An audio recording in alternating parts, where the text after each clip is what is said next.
Hey everybody, today we're going to be reading chapter 13 of Numbers, and after I get done reading scripture, I'm going to explain what I think about it, how I feel about it. And I'm not an expert in scripture at all, so please do not lean on my understanding, but trust in the Lord for understanding and for guidance. And if I mispronounce any names, places, people, words, anything like that, I do apologize. It is some names in this chapter. I'm either going to skip them or I'm going to butcher them, so I'm sorry in advance. And I am reading from my Bible. It's the New Living Translation for those who want to follow along. And without further ado, let's get started.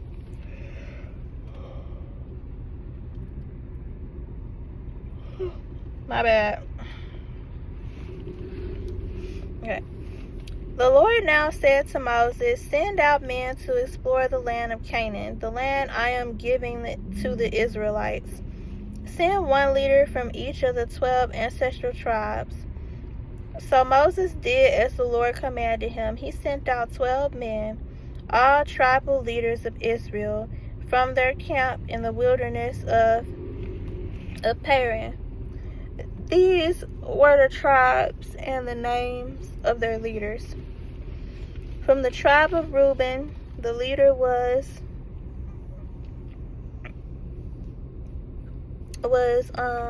Shemua, son of Zachar. From the tribe of Simeon, the leader was Shaphat, son of Hori. From the tribe of Judah, the leader was Caleb, son of Jephunneh, or Jephua. From the tribe of Issachar, the leader was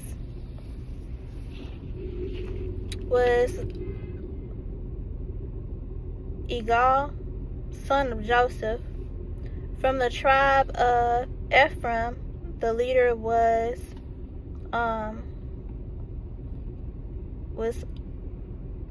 Hoshea, son of Nun. From the tribe of Benjamin, the son was Palti, son of Zaphu.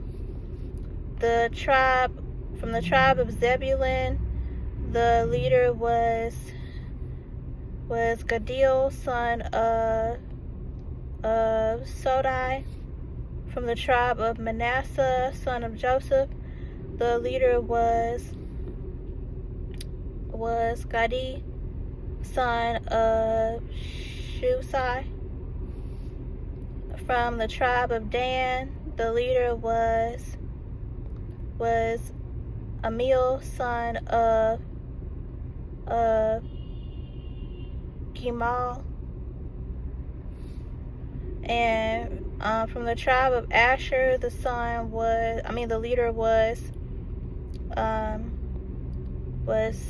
Shethor, son of Michael. From the tribe of Naphtali, the son was I keep on saying the son was. From the tribe of Naphtali, the leader was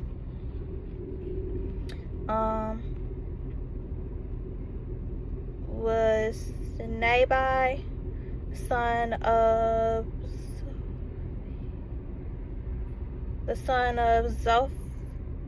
Zophai.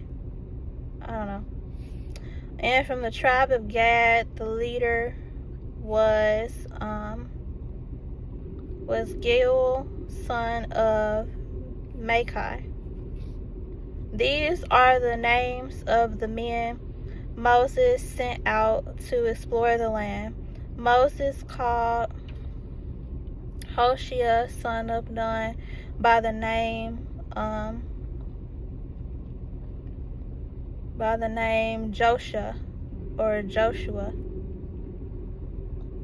Joshua, my bad. Moses gave the men these instructions as he sent them out to explore the land. Go north through the Negev to the hill country. See See what the land is like and find out whether the people living there are strong or weak, few or many. See what kind of land they live in. Is it good or bad? Do their towns have walls, or are they unprotected like open camps? Is the soil fertile or poor? Are there many trees? Do your best to bring back samples of the crops you see.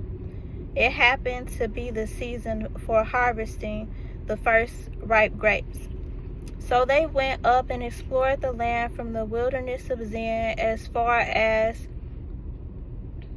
Rehoboth,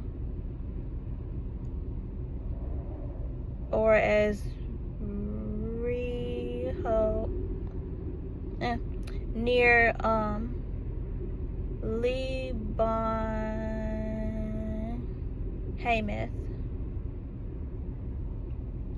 Alright, going north, they passed through the Negev and arrived at Hebron, where were Aman, Shishai, and Talmiel,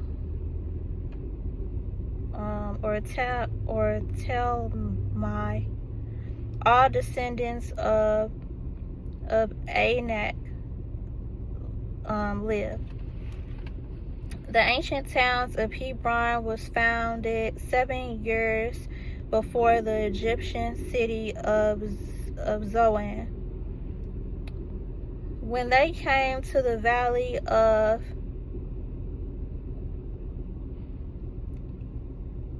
Eshcol, they cut down a branch with a single cluster of grapes, so large that it took 2 of them to carry it on a pole between them. They also brought back samples of the pomegranates and figs. That place was called the Valley of Eshcol, which means cluster, because of the cluster of grapes the Israelite men cut there. After exploring the land for 40 days, the men returned to Moses, Aaron, and the whole community of Israel at Kadesh in the wilderness of Paran. They reported to the whole community what they had seen and showed them the fruit they had taken from the land. This was their report to Moses. We entered the land you sent us to explore, and it is indeed a bountiful country, a land flowing with milk and honey. There is the kind of fruit it produces, here is the kind of fruit it produces. But the people living there are powerful, and their towns are large and fortified. We even saw giants there, the descendants of Anak. The Amalekites live in the Negev, and the Hittites, Jebusites, and Amorites live in the hill country. The Canaanites live along the coast of the Mediterranean Sea and along the Jordan Valley. But Caleb tried to quiet the people as they stood before Moses. Let's go at once to take the land, he said. We can certainly conquer it. But the other men who had explored the land with them disagreed. We can't go up against them. They are stronger than we are. So they spreaded this bad report around the land among the Israelites. The land we traveled through and explored will devour anyone who goes to live there. All the people we saw were huge. We even saw giants there, the descendants of Anak. Next to them, we felt like grasshoppers, and that's what they thought too. Thus ends the reading of chapter 13 of Numbers. So again, I apologize for butchering the names. I actually tried to do what it is I said I was gonna do. I actually listened to the names and stuff. I listened to the chapter, not the whole chapter, but I listened to the chapter where they could read off these names for me. And even though I practiced saying it, as they were reading it, after they read them off, still, as I recorded, it was like trying to remember all of the pronunciations of the words, and it was just not it. And I don't feel like practicing like that, as if I'm speaking a whole nother language. Like, I don't feel like practicing like that, you know what I'm saying? So, you all, I'm pretty sure that you all are reading along with me. You can see the names, so, as long as you can see the names and everything, and you know where I'm reading from and stuff, we all good. But I just had to get that out of the way first. So first of all, I love the fact that they're at this land flowing with milk and honey now, and they have to literally conquer it.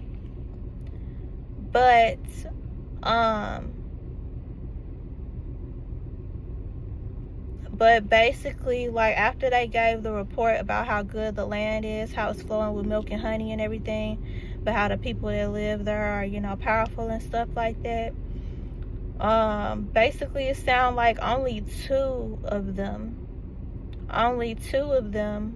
were only two of the leaders, only 2 out of the 12 leaders that was sent, felt like they could take the land because, the Lord is on their side and stuff like that. But the rest of them was like, nah, the enemy's too powerful and everything like that. We got to fight giants and all that. No, let's not go. It's like, how many times does the Lord have to literally rescue y'all? Like, in order for y'all to get it? Like, how many times does the Lord have to show his power in order for them to get it? Like, it's crazy. Like, me, okay, when the Lord show his power, I be shocked, not because I didn't think he could do it. I know he can do anything. It's just the fact that I be shocked that he actually did it for me. Like, I feel like it's a difference. Like, they just be like, if the Lord said that some land is mine, go ahead and take your land and kill your enemy, shoot, I'm gonna take my land. Now, the whole killing the enemies part, I'm for the Lord, and if the Lord say that that's my enemy and I need to take them out, I'm gonna have to do that. I'm sorry. Like, I'm sorry that, like, that's what I'm doing, because, like, you're the enemy. Like, and the Lord told me to kill you, so therefore that's what I'm gonna do. Like, what I look like not doing that? Like, it reminds me of, like, when the Israelites, wait, did we already read that?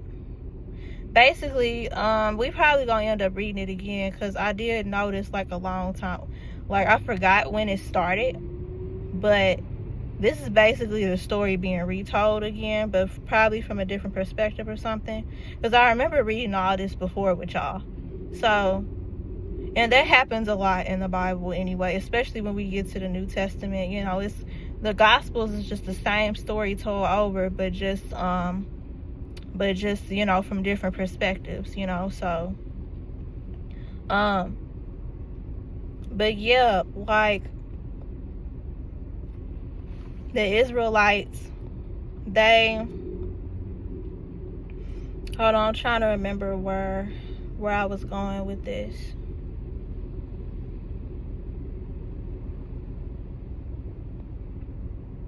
Where was I going with it? Dang it, I lost my train of thought. I think I lost my train of thought.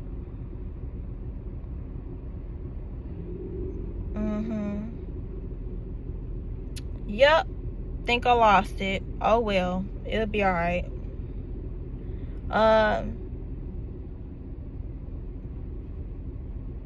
End result for this chapter, I was talking about the enemies. I was talking about the enemies and how if the Lord told me to take over the land and kill my enemies, I would do it because literally the Lord told me to do it. And how that reminds me of the Israelites and how, oh yeah, so I remember now. So the Israelites, I think we probably gonna end up reading about this later, but the Israelites, they literally were told to, you know, they had finally been brought to the land flowing with milk and honey. They were told to kill off all of their enemies and stuff. And I think this is I think after these few chapters that's what they're gonna be doing. Like literally, this is the land of milk and honey that they're supposed to that the Lord promised them, and they supposed to take over the land, and they supposed to kill their enemies, right? Well, why they don't end up killing all of their enemies? Some of their enemies they literally let live and just make them their slaves. But the Lord told you to kill off all your enemies, though. So why you letting them live, though? Like, I understand that they begging for your lives and your whole humanity thing and wanting to spare them and stuff, but I'm sorry. The Lord said to kill them. So why are you letting them live? Like, that's disobeying the Lord. That's just like if the Lord told me not to give money to this so-called, you know, to a homeless person that I saw.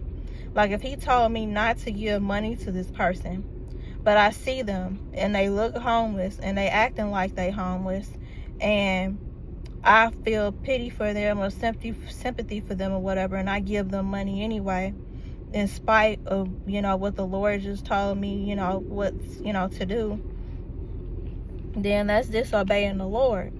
Because the Lord sees things that we don't. Like, that homeless person might not have actually been homeless. It might have been a rich person pretending to be homeless or whatever, and he jipping poor people out of their money. Never know. Or them so-called enemies or whatever that the Lord, you know, tell me to kill in order to get my land. They might have been rich people who stole the land from somebody. From somebody who was gonna sell it to me or something. Like, I don't know, they stole my land, so I'm getting it back. Like you don't know. Like, you don't know. It's just best to obey the Lord and his instructions. But this is what this reminds me of. It's 10 out of the dang 12 leaders and everything who went on this little expedition and stuff, they don't want to take over the land because they're afraid of the enemies there. But yet, I mean, y'all keep on forgetting the God y'all serve. Like, I don't understand.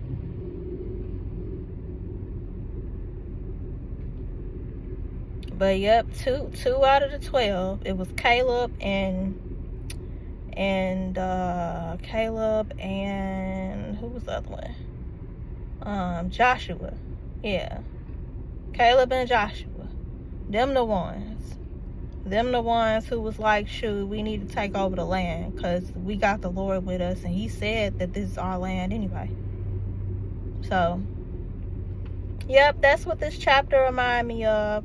And my bad, I had my brain just ain't working right now. It's like I got the sun shining on me a little bit, you know, so the heat from the sun feel good. And then I got heat on in the car, and that feel good because it's like 57 degrees out here. And it's like I'm wearing a long sleeve shirt, like a sweater, and it says fall for Jesus, he never leaves.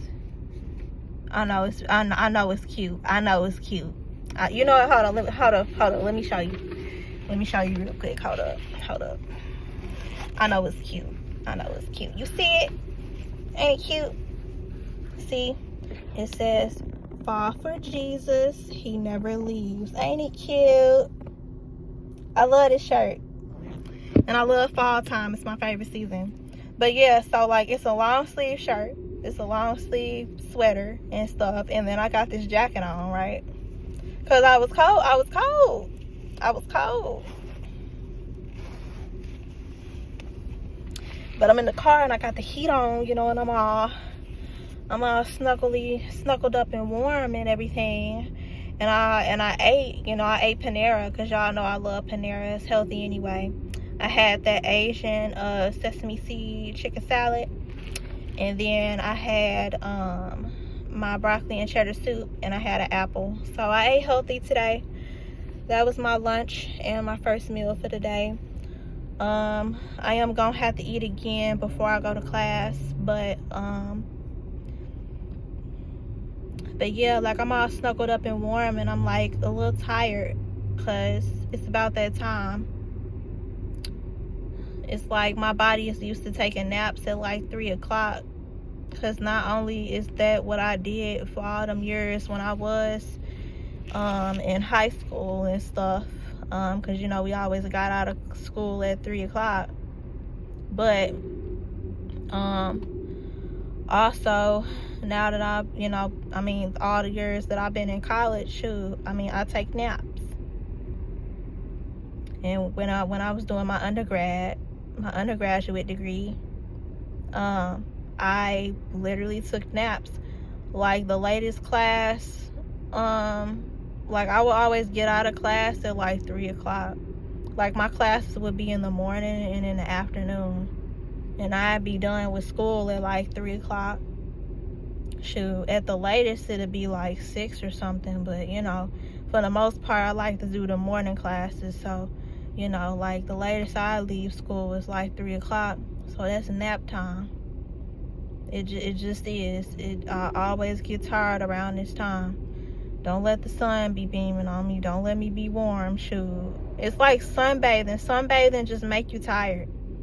That's what me and my cat got in common. We will sit in the sun and we will just nap, and it just feels so good. It feels so good. So I'm a little tired, just a little bit, but it'll be all right.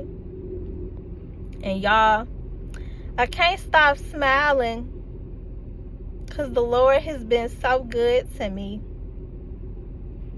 Stuff is happening. It's happening. I ain't gonna tell y'all yet. Y'all gonna hear the testimony one day, but I ain't telling y'all yet, because, I mean, it just happened. It's in the works. You know, it's, you know, like, I'll tell y'all later, you know, at a later date, but yeah, the Lord be doing things for me, and I can't wait. Like, I'm so happy, and I can't wait to continue to, you know, be obedient with him.